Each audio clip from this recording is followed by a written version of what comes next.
नमस्कार dear all student. इससे पहले वाले वीडियो के अंदर हमने पॉपुलेशन ग्रोथ कर्व की बात की थी।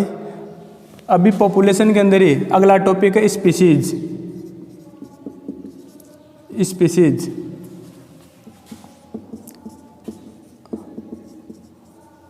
MSc final paper 8th ecology. Species, तो स्पीसीज के बारे में बोलो तो मैं इट इज ए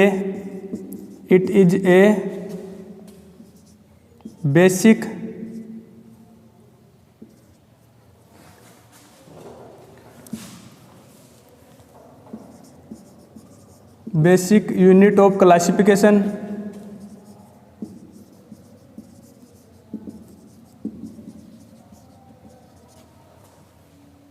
जो स्पीसीज है वो बेसिक यूनिट है, आधारभूत इकाई है वर्गीकरण की। और इसकी डेफिनेशन बोलूँ तो group of living organism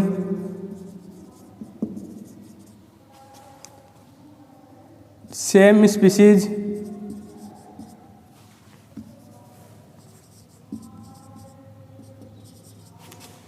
similar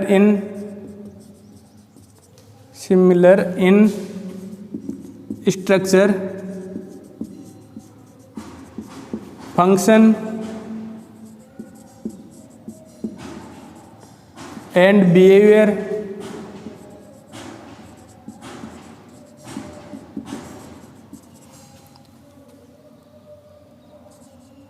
or reproduced similar offspring।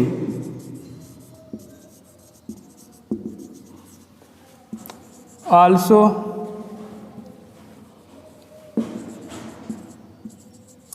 known as species।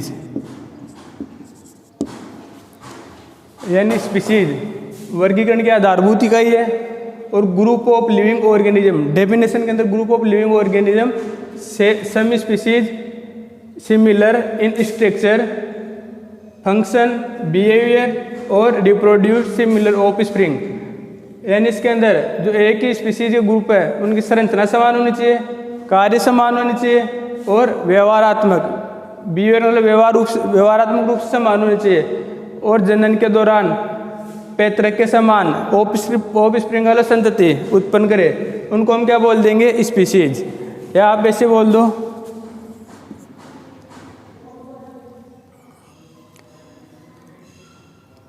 Species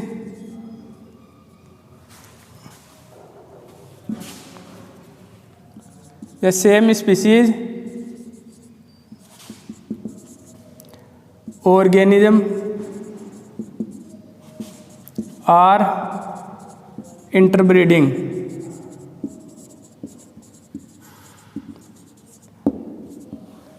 interbreeding का मतलब ऐसे ऐसे जीव जो आपस में अंतः संबंध बना सके या सेक्सुअल रिप्रोडक्शन कर सके, उनको हम एक स्पीसीज के मानते हैं। अब आपने पंचजगत प्रणाली पढ़ी होगी, 5 किंगडम सिस्टम, वही टेकर का। इसके अकॉर्डिंग टोटल 5 किंगडम है। जो पहला किंगडम है वो मोनेरा, दूसरा है प्रोटिस्टा, तीसरा है फंजाई, चौथा है प्लांटी और लास्ट किंगडम वो एनिमेलिया।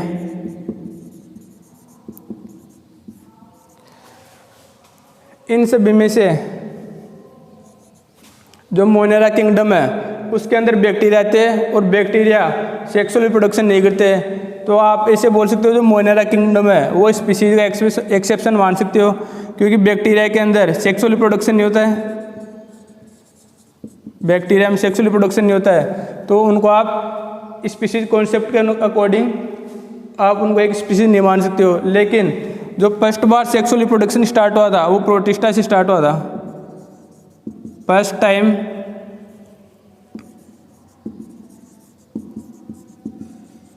सेक्सुअल रिप्रोडक्शन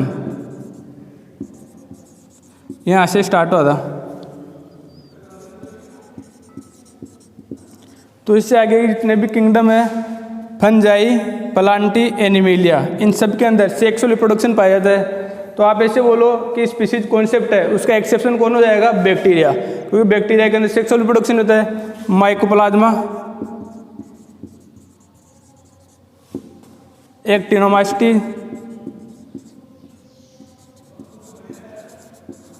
ये सब मोनेरा किंगडम में आते हैं। तो इनके अंदर सेक्सुअल रिप्रोडक्शन नहीं होता है, तो आप उनको एक स्पीशीज के अंदर काउंट नहीं करोगे। अब आप यहाँ तक नोट कर लो एक बार, इसके बाद में अगला टॉपिक स्टार्ट करते हैं सी के अंदर, स्पीशीज के अंदर ही।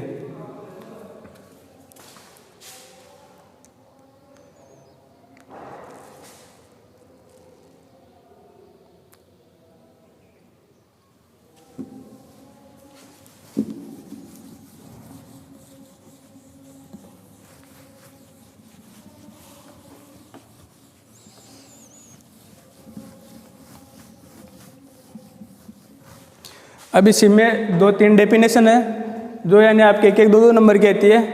तो पहले एक बार बता दो, एमएससी के अंदर जो आपको पेपर होता है ना, उसके अंदर टोटल 5 क्वेश्चन आते हैं, 5 क्वेश्चन। उनमें से जो पहला क्वेश्चन आता है उसके अंदर 20 क्वेश्चन आते हैं एक नंबर के, तो 20 नंबर के तो छोटे क्वेश्चन आते हैं। और दूसरा क्वेश्चन आता है वो पहली यूनिट से आता है, फर्स्ट यूनिट से। उसके अंदर 2 क्वेश्चन आएंगे, दोनों में से आपको एक करना होगा और ये 20 नंबर का होगा। यानी एक यूनिट से 2 क्वेश्चन आएंगे, उनमें से आपको एक करना पड़ेगा। और जो तीसरा क्वेश्चन आएगा वो यूनिट सेकंड से आएगा। फिर यूनिट सेकंड से में 2 क्वेश्चन आएंगे, दोनों में से एक करना पड़ेगा, ये भी 20 नंबर का होगा।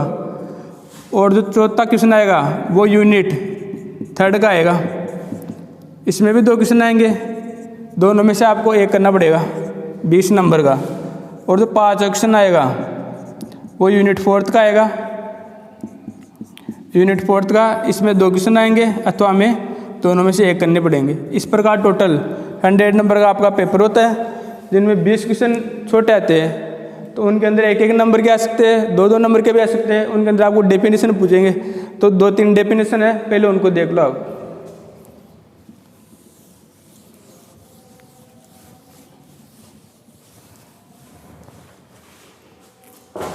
इससे पहली डेफिनेशन है एंडेमिक स्पीशीज।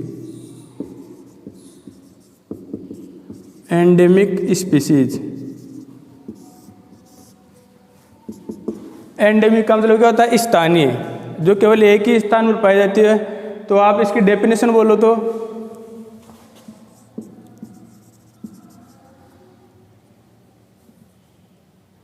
एक minute, a particular species found only a particular area, also known as endemic species।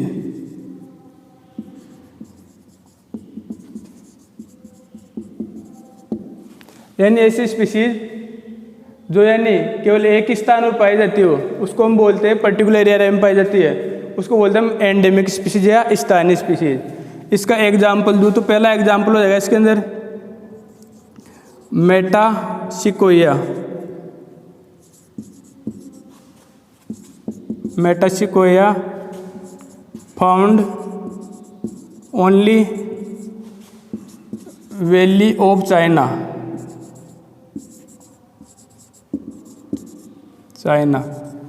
यानी मेटासिकोया एक प्लांट की स्पीशीज है। यह प्लांट केवल वैली का मतलब गाठी, चाइना की गाठी के अंदर पाया जाता है प्लांट मेटासिकोया। इसी का दूसरा एग्जाम्पल हो तो आप कंगारू फाउंड ओनली ऑस्ट्रेलिया। जो कंगारू है वो ऑस्ट्रेलिया में पाया जाता है। तो आप यानी कंगारू और मेटासिकोया ये एंडेमिक स्पीशीज है। जैसे मेटासिकोया कहाँ की है? चाइना घाटी की, वो केवल वहीं पे पाया जाता है मेटासिकोया प्लांट। और कंगारू है वो केवल ऑस्ट्रेलिया में मिलता है। तो आप उनको आप क्या बोल सकते हो? ये एंडेमिक स्पीशीज है यहाँ की, जो कंगारू जिस ऑस्ट्रेलिया के अलावा और कहीं नहीं पाया जाता है, तो इसको हम एंडेमिक स्पीशीज बोल सकते हैं। आप जिसे मेन मनुष्य द्वारा आप है ना इनको दूसरे देश में ले जा सकते हो, लेकिन स्थानीय आवास तो इनका ऑस्ट्रेलिया में है और यहाँ पे जो मेटासिको है इसका चाइना में है, तो एंडेमिक स्पीशीज है वो एक ही कहलाती है। अब इससे अगली डेफिनेशन है दूसरी, एक बार इसको नोट कर लो आप।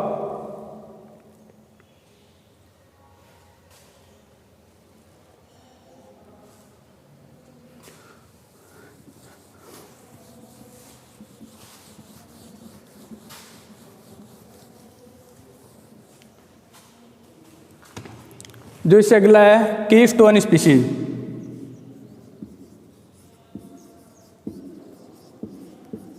कीस्टोन स्पीशीज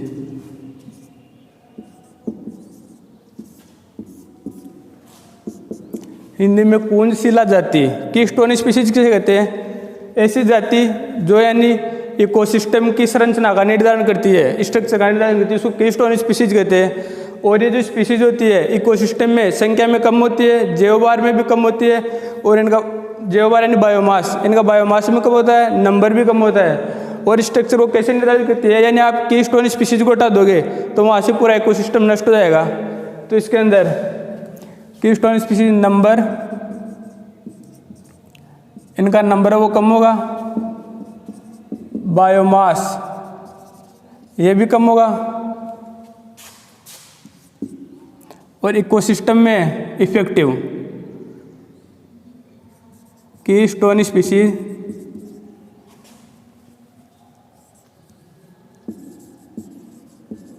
कीस्टोन स्पीशीज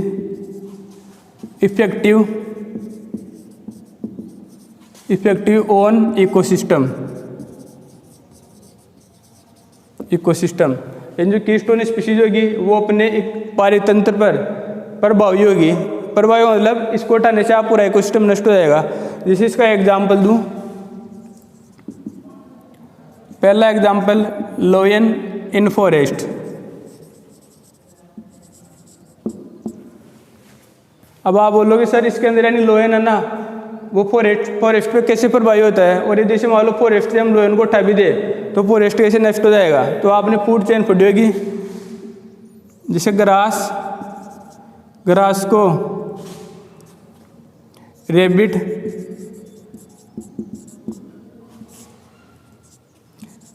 को डियर, यहाँ पे वोल्फ को लोयन। जो लोयन होता है वो कैसे यानी फॉरेस्ट की संरचना स्ट्रक्चर के लिए कैसे जिम्मेदार होता है, आप लोयन को हटाओगे तो कैसे फॉरेस्ट नष्ट हो जाता है। जैसे लोयन किसको खा रहा है इसके अंदर, वोल्फ भेड़िया, डियर हिरण, रेबिट को, और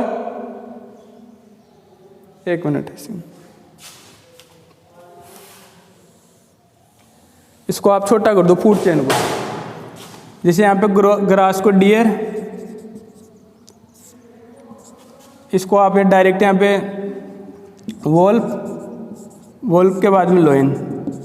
इसमें क्या फूड चेन छोटी हो जाएगी, तो फूड चेन छोटी होगी तो जो लोयन होगा इसके पास एनर्जी अधिक मात्रा में पहुँचेगी। अब यहाँ पे आपने से मान लो इकोसिस्टम से फॉरेस्ट से लोयन को उठा दिया, तो लोयन को उठाने से क्या होगा, जो ग्रास है उसको डियर खाएगा, डियर को वोल्फ खाएगा। अब यहाँ पे नंबर होगा, इसे डियर का 100 है, यहाँ पे वोल्फ कितने हैं 10 है, और लोयन से मान लो 2 थे फॉरेस्ट के अंदर। आपने उन 2 लोयन को उठा दिया यहाँ से इकोसिस्टम से, तो लोयन को उठाने से क्या होगा, जो यहाँ पे वोल्फ होंगे भेड़िया उनको खाने वाला कोई नहीं होगा, तो इनके नंबर होंगे ना वो इंक्रीज होंगे। नंबर यदि इंक्रीज होंगे तो नंबर इंक्रीज होने से क्या होगा, जो इकोसिस्टम होगा वो गड़बड़ा जाएगा, और इकोसिस्टम से क्या होगा, जैसे डियर इनके नंबर कम हो जाएंगे, इनके नंबर कम हो गए तो इनके बढ़ने लग जाएंगे, यानी पूरा कंप्लीट इकोसिस्टम कैसे हो जाएगा, नष्ट हो जाएगा। किसको हटाने से, एक लोयन को हटाने से। तो जो फॉरेस्ट के अंदर है, जो फॉरेस्ट की स्ट्रक्चर होती है उसका निर्धारण कौन करता है, लोयन, या फिर आप क्या बोल सकते हो कीस्टोन स्पीशीज। जो भी कीस्टोन स्पीशीज होगी ना वो किसका निर्धारण करती है, इकोसिस्टम की स्ट्रक्चर का।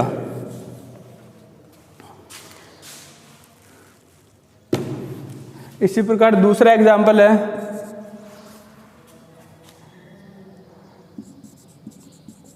Kangaroo rat in desert, desert यानी जो रेगिस्तान होता है उसके रेगिस्तान में कंगारू चूहा पाया जाता है। वो कैसे स्ट्रक्चर को निर्धारण करता है? डेजर्ट का मतलब यानी जहाँ पे पेड़ पौधे नहीं पाए जाते हैं। अब वहाँ पे डेजर्ट क्यों है? क्योंकि प्लांट्स है, सीड जर्मिनेशन करते हैं और सीड जर्मिनेशन करके प्लांट का निर्माण करते हैं या प्लांट बनाते हैं। तो यहाँ पे जो कंगारू रेट होता है ना, तो वहाँ पे उसको भोजन नहीं मिलता है, तो वो क्या करता है, इन सीड वो खा जाता है। और जब सीड की संख्या कम हो जाएगी तो वहाँ पे प्लांट्स ग्रोथ कम करेंगे, प्लांट्स ग्रोथ कम करेंगे तो वहाँ पे जो एरिया रहेगा वो कैसा रहेगा? डेजर्ट। तो डेजर्ट का निर्धारण यहाँ पे किसके द्वारा हो रहा है? कंगारू रेट के द्वारा। तो कंगारू रेट कैसा है यहाँ पे? कीस्टोन स्पीशीज है। और जो इसी के साथ यहाँ पे तीसरा एग्जाम्पल इसका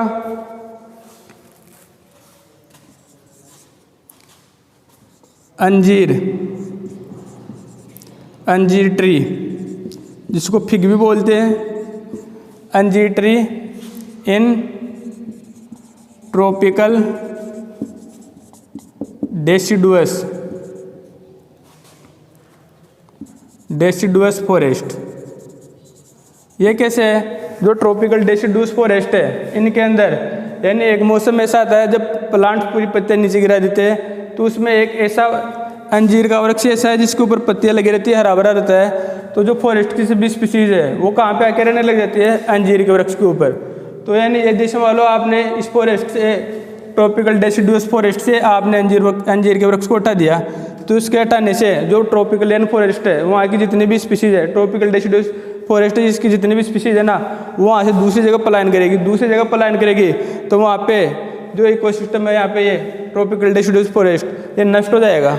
क्यों? क्योंकि पतझड़ के मौसम में वहाँ पे पूरी पत्तियाँ गिर जाती है, तो वहाँ पे भोजन का अभाव होता है। भोजन के अभाव के कारण जो यहाँ की स्पीशीज है, लिविंग स्पीशीज, वो दूसरी जगह पलायन करेगी। तो वहाँ पे पलायन करने से कौन रोकता है? अंजीर ट्री। इसीलिए यह क्या करता है? स्ट्रक्चर का निर्धारण करता है। ये दो डेफिनेशन हो गई है, पहला तो एंडेमिक स्पीशीज और दूसरा है कीस्टोन स्पीशीज। एंडेमिक स्पीशीज के बारे में तो मैंने क्या बोला था, ऐसी स्पीशीज जो केवल किसी भौगोलिक क्षेत्र के अंदर ही पाई जाती है वो एंडेमिक स्पीशीज कहलाती है।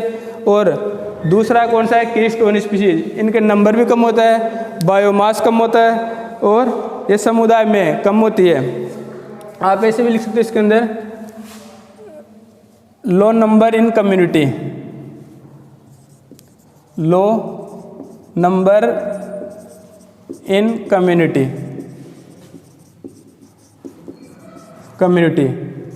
यानी इनका नंबर होता है, संख्या होती है, वो भी क्या होता है? कम होता है। या मैं पहले लिखी देता हूँ नंबर, संख्या वो क्या होगी? समुदाय के अंदर कम होगी, कम्युनिटी के अंदर, और बायोमास भी कम होगा।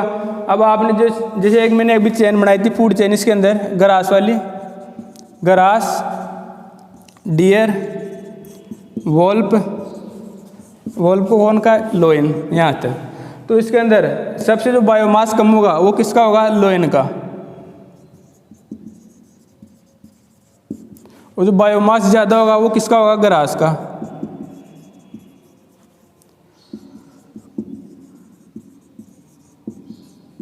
बायोमास ज़्यादा ग्रास का और सबसे कम किसका होगा? लोयन का।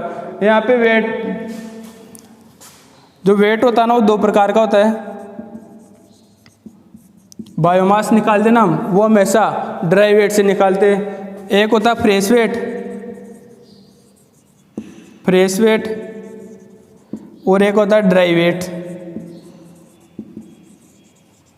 जो फ्रेश वेट होता है वो टाइम के साथ चेंज होता रहता है। जैसे से मान लो आप, जो आपका वेट है वो खाना खाने से पहले कम है, 50 किलो है, तो खाना खाने के बाद में थोड़ा बहुत वेट बढ़ जाता है। और ड्राई वेट ना वो फिक्स रहता है। ड्राई वेट का मतलब आप जैसे एक एरिया की ग्रास ले लो, एक फॉरेस्ट है, उस एरिया की पूरी ग्रास ले लो और उसको सुखाओ, सुखाने के बाद में जो वेट आएगा वो होगा ड्राई वेट। और उस एरिया के अंदर पाए जाने वाले जितने भी लोयन है, 1-2, आप उनको ना बिना भोजन के 1-2 महीने तक रखो और फिर उनका ड्राई वेट निकालो, तो जो ग्रास का ड्राई वेट आएगा वो ज़्यादा आएगा, यानी बायोमास ज़्यादा आएगा।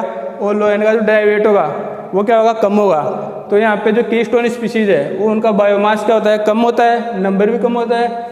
लो number in community, keystone species effective on ecosystem, प्रभावी होती है किसके ऊपर? अपने इकोसिस्टम के ऊपर। ये 3 एग्जाम्पल है, यहाँ तक नोट कर लो आप एक बार।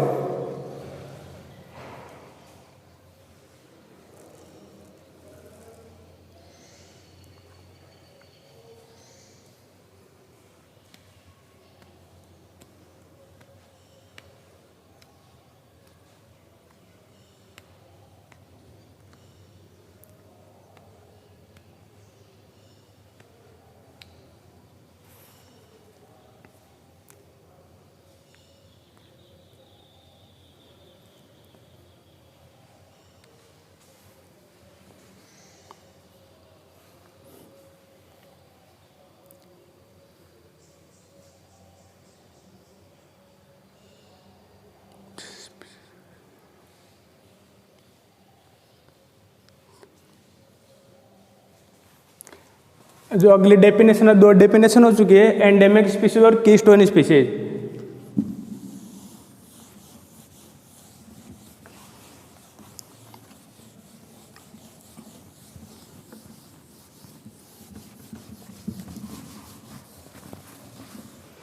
अब जो अगली डेफिनेशन है वो क्रिटिकल लिंक स्पीशीज।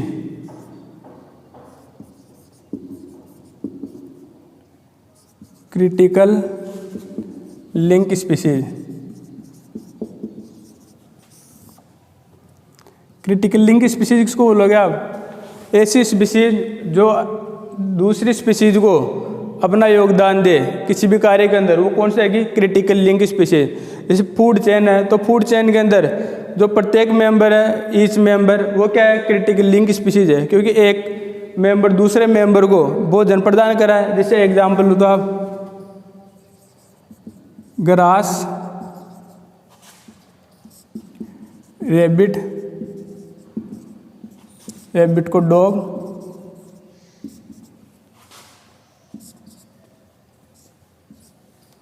और डॉग को यहाँ पे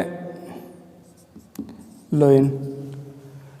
तो इसके अंदर जैसे रैबिट है तो क्रिटिकल लिंक स्पीशीज है किन के मध्य? ग्रास और डॉग के मध्य। अब यहाँ पे जैसे डॉग है तो वो किन के मध्य है? रैबिट और लोइन के मध्य क्रिटिकल लिंक स्पीशीज है। तो एक से दूसरे को जोड़ रहा है, उनको क्या बोलते हैं हम? Critical link species. अब आप इसकी डेफिनेशन बोले तो the species which an essential link without with other species.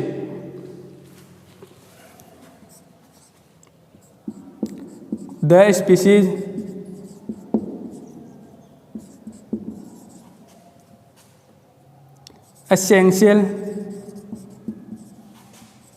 essential for with other species